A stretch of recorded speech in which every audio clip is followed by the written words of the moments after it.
ದೊಡ್ಡ ದೊಡ್ಡ ಗಾತ್ರದ ಚಪ್ಪಟೆ ಕಲ್ಲುಗಳಿಂದ ನಿರ್ಮಿಸಲಾದ ದೇವಾಲಯ. ಸುತ್ತ ಗೋಡೆ ಮೇಲೆ ಸುಂದರವಾಗಿ ಕೆತ್ತಲಾದ ಮದನಿಕೆಯರ ಚಿತ್ರಗಳು.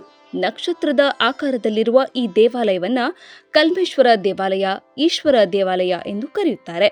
9 ಶತಮಾನಗಳ ಹಿಂದೆ ಕಲ್ಯಾಣ ಚಾಲುಕ್ಯರ ಪ್ರಸಿದ್ಧ ಅರಸ 6ನೇ ವಿಕ್ರಮಾದಿತ್ಯ ನಿರ್ಮಿಸಿದ ಪುರಾತನ ದೇವಾಲಯ ಇರುವುದು ಬೀದರ್ ಜಿಲ್ಲೆ ಹುಮನಾಬಾದ್ ತಾಲೂಕಿನ ಜಲಸಂಗವಿ ಎಂಬ ಪುಟ್ಟ ಗ್ರಾಮದಲ್ಲಿ. ಬೀದರ್ ಹುಮನಾಬಾದ್ ಮುಖ್ಯ ರಸ್ತೆಯಿಂದ 2 ಕಿಲೋಮೀಟರ್ ದೂರ ಕ್ರಮಿಸಿದರೆ ಸಾಕು.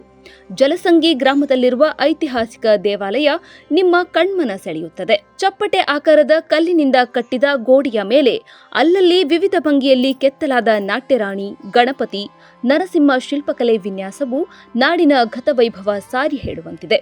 ಭಾರತೀಯ ಪುರಾತತ್ವ ಇಲಾಖೆ ಸುಪರ್ದಿಗೆ ಒಳಪಟ್ಟ ಈ ಪುರಾತನ ದೇವಾಲಯದ ಜೀರ್ಣೋದ್ಧಾರ ಕಾರ್ಯ ಮಾತ್ರ ಒಮ್ಮೆಯೂ ನಡೆದಿಲ್ಲ. ಇದರಿಂದ ಕಟ್ಟಡದ ಅವಶೇಷಗಳು ಉರುಳಿ ಬೀಳುವ ಹಂತದಲ್ಲಿದ್ದು ಐತಿಹಾಸಿಕ ದೇವಾಲಯ ಅನಾಥವಾಗಿದೆ.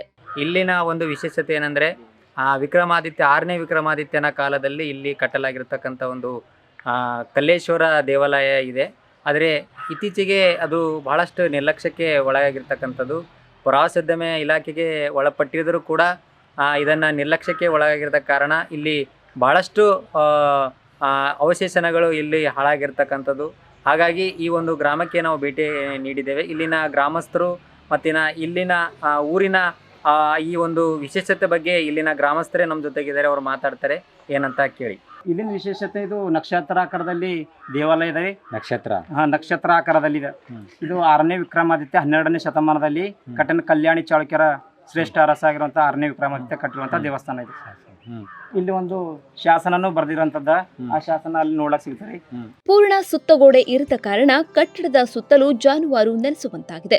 ಸೂಕ್ತ ರಕ್ಷಣೆ ಇಲ್ಲದ ಕಾರಣ ಅನೈತಿಕ ಚಟುವಟಿಕೆಗಳ ತಾಣವಾಗಿ ಮಾರ್ಪಟ್ಟಿದೆ ಎಂದು ಬೇಸರ ವ್ಯಕ್ತಪಡಿಸುತ್ತಾರೆ ಇತಿಹಾಸಕಾರರು. ನೋಡುಗರ ಕಣ್ಮನ ಸೆಳೆಯುವ ಸುಂದರ ಕೆತ್ತನೆಯ ಐತಿಹಾಸಿಕ ಕಟ್ಟಡ ಇಂದಿಗೂ ಉಳಿದಿರುವುದೇ ಒಂದು ಅಪರೂಪ. ಐತಿಹಾಸಿಕ ಸ್ಥಳವೊಂದು ಪ್ರವಾಸಿ ತಾಣವಾಗಿ ರೂಪುಗೊಳ್ಳಬೇಕಾದರೆ ಅಧಿಕಾರಿಗಳು, ಜನಪ್ರತಿನಿಧಿಗಳ ಇಚ್ಛಾಶಕ್ತಿ ಮುಖ್ಯ. ಆದರೆ ಎಲ್ಲರೂ ನಿರ್ಲಕ್ಷ್ಯ ವಹಿಸಿದ ಪರಿಣಾಮ ಇಂದು ಇಡೀ ಜಿಲ್ಲೆಯ ಅಪರೂಪದ ದೇವಾಲಯ ಅನಾಥವಾಗಿದೆ ಎಂದು ಬೇಸರ ವ್ಯಕ್ತಪಡಿಸುತ್ತಾರೆ ಗ್ರಾಮಸ್ಥರು. ಶತಮಾನದಾಗ ಇರೋದು ಅಂತಿದೆ ಸರ್. ಇದರಲ್ಲಿ ಇದು ಆ್ಯಕ್ಚುಲಿ ನಮ್ಮ ಊರು ಹೆಮ್ಮೆ ಇದು. ಬಟ್ ಇದು ಏನಾಗ್ಲತ್ತದ ಅಂತಂದ್ರೆ ದಿನದಿಂದ ಯಾರು ಎಲ್ಲರೂ ನೆಗ್ಲೆಕ್ಟ್ ಮಾಡೋ ಕಡೆಯಿಂದ ಪಂಚಾಯತ್ದವ್ರಾಯ್ತು, ಪ್ರವಾಸಿದವರಾಯ್ತು, ಈ ಥರ ಎಲ್ಲ ಆಫೀಸರ್ಗಳೆಲ್ಲ ನೆಗ್ಲೆಕ್ಟ್ ಮಾಡೋ ಸಲಕ ಊರಲ್ಲೆಲ್ಲ ಮಣ್ಣು ಇಲ್ಲೆಲ್ಲ ಇದೇನು ಗುಟ್ಕ ತಿಂದು ಎಲ್ಲ ವೇಸ್ಟ್ ಮಾಡಿ ಇಲ್ಲೇ ಉಗುಳ್ತಾ ಇದ್ದಾರೆ. ಮತ್ತು ಯಾವ ದನಗಳಾಯಿತು ಇಲ್ಲೇ ಬಂದು ಎಲ್ಲ ಸ್ವಚ್ಛ ಇರೋದಕ್ಕೆಲ್ಲ ಹಾಳು ಮಾಡ್ತಾ ಇದ್ದೇವೆ ಸರ್. ಇದಕ್ಕೆ ಸರಿಯಾದ ರೀತಿ ಬಜೆಟ್ ಹೊಂದಿಸಿ ಸರಿಯಾದ ರೀತಿ ಎಲ್ಲ ಮತ್ತಲ್ಲಿ ಗಾರ್ಡನಿಂಗ್ ಆಯಿತು, ಕಾಂಪೌಂಡ್ ವ್ಯವಸ್ಥೆ ಆಯಿತು, ಮತ್ತು ಯಾವುದು ಕರೆಕ್ಟ್ ಗೇಟು, ಅದು ಪೇಂಟ್ನೂ ಮಾಡಿಲ್ಲ ಸರ್. ಎಲ್ಲರೂ ನಾವೇ ಊರಲ್ಲೆಲ್ಲ ಸ್ವಲ್ಪ ದುಡ್ಡು ಹಾಕಿ ನಾವೇ ಕಾಂಪೌಂಡ್ ವಾಲ್ ಕೂಡ ನಾವೇ ಪೇಂಟ್ ಮಾಡಿರೋದು. ಯಾವುದೇ ತರಹದ ಪ್ರವಾಸದೂ ಇಲ್ಲ, ನಮ್ಮ ಕಡೆ ಪಂಚಾಯತ್ದೂ ಇಲ್ಲ, ಏನೂ ಹೆಲ್ಪ್ಫುಲ್ ಇಲ್ಲ ಈ ಗುಡಿಗೆ. ನಮ್ಮೂರಲ್ಲಿ ಪುರಾತನ ಕಲ್ಮೇಶ್ವರ ದೇವಾಲಯ ಕರ್ನಾಟಕ ಅಷ್ಟೇ ಅಲ್ಲದೆ ದೇಶದಲ್ಲೇ ವೈಶಿಷ್ಟ್ಯತೆಯಿಂದ ನಿರ್ಮಿಸಿದ ದೇವಾಲಯವಾಗಿದೆ. ಇಲ್ಲಿಯ ವಾಸ್ತುಶಿಲ್ಪ, ಶಿಲಾಶಾಸನ ವೀಕ್ಷಿಸಲು ದೇಶ ವಿದೇಶದ ಪ್ರವಾಸಿಗರು ಆಗಮಿಸುತ್ತಿದ್ದರು. ಆದರೆ ಅಧಿಕಾರಿಗಳ ನಿರ್ಲಕ್ಷ್ಯ ಹಾಗೂ ಜನಪ್ರತಿನಿಧಿಗಳ ಇಚ್ಛಾಶಕ್ತಿಯ ಕೊರತೆಯಿಂದ ಐತಿಹಾಸಿಕ ತಾಣವೊಂದು ಪಾಳು ಬಿದ್ದ ಪರಿಣಾಮ ಪ್ರವಾಸಿಗರ ಸಂಖ್ಯೆಯು ಗಣನೀಯವಾಗಿ ಇಳಿಕೆಯಾಗಿದೆ ಎಂದು ಆಗ್ರಹಿಸುತ್ತಾರೆ ಗ್ರಾಮದ ಭೀಮರೆಡ್ಡಿ, ಜಲಸಂಗವಿ. ಭಾಳ ಬೇರೆ ಬೇರೆ ರಾಜ್ಯದಿಂದ, ವಿದೇಶದಿಂದ ಎಲ್ಲ ಬರ್ತಿದ್ರು. ಅದರ ಇತ್ತೀಚಿನ ದಿನಗಳಲ್ಲಿ ಭಾಳ ಕಡಿಮೆ ಆಗಿದೆ. ಇದು ಸರ್ಕಾರದಿಂದ ಭಾಳ ನಿರ್ಲಕ್ಷ್ಯಕ್ಕೆ ಒಳಗಾಗಿದೆ. ಸರ್ಕಾರದವರು ಮತ್ತು ಪ್ರವಾಸೋದ್ಯಮ ಇಲಾಖೆ ಇದನ್ನು ಗಮನಿಸಿ ಇದನ್ನು ಒಂದು ಟೂರಿಸ್ಟ್ ಪ್ಲೇಸ್ ಆಗಿ ಮಾಡಬೇಕಾಗಿ ಈ ಮಾಧ್ಯಮದ ಮುಖಾಂತರ ನಾವು ಹೇಳ್ಕೊಳ್ತಿದ್ದೆವು.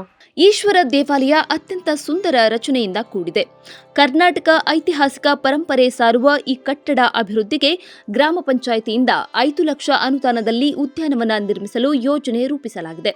ಸದ್ಯದಲ್ಲೇ ಕಾಮಗಾರಿ ಪ್ರಾರಂಭಿಸಲಾಗುವುದು. ಅಲ್ಲದೆ ಪ್ರವಾಸಿಗರ ಅನುಕೂಲತೆಗಾಗಿ ಮೂಲಭೂತ ಸೌಕರ್ಯ, ಸಾರಿಗೆ ವ್ಯವಸ್ಥೆ ಸೇರಿದಂತೆ ಇತರೆ ಸೌಕರ್ಯ ಒದಗಿಸಲು ಸಂಬಂಧಪಟ್ಟ ಮೇಲಾಧಿಕಾರಿಗಳ ಜೊತೆಗೆ ಚರ್ಚಿಸಲಾಗುವುದು ಎಂದು ಗ್ರಾಮ ಪಂಚಾಯತ್ ಪಿಡಿಒ ಮಲ್ಲಪ್ಪ ಹೇಳುತ್ತಾರೆ. ಜಲಸಂಗಿ ಗ್ರಾಮದಲ್ಲಿ ಒಂದು ಮಹಾದೇವ ಮಂದಿರ ಇದೆ.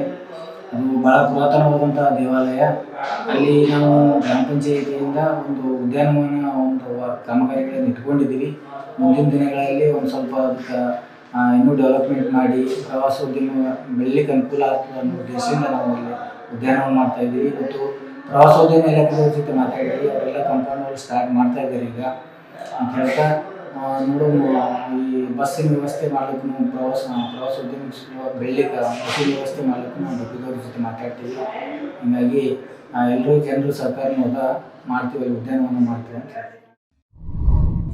ಮತ್ತಷ್ಟು ವಿಶೇಷ ವಿಡಿಯೋಗಳನ್ನು ನೋಡಲು ಮತ್ತು ಹೊಸ ವಿಡಿಯೋಗಳ ಬಗ್ಗೆ ತಿಳಿಯಲು ಈ ದಿನ .com ಯೂಟ್ಯೂಬ್ ಚಾನೆಲ್ ಸಬ್ಸ್ಕ್ರೈಬ್ ಮಾಡಿ ಮತ್ತು ಬೆಲ್ ಐಕಾನ್ ಕ್ಲಿಕ್ ಮಾಡಿ.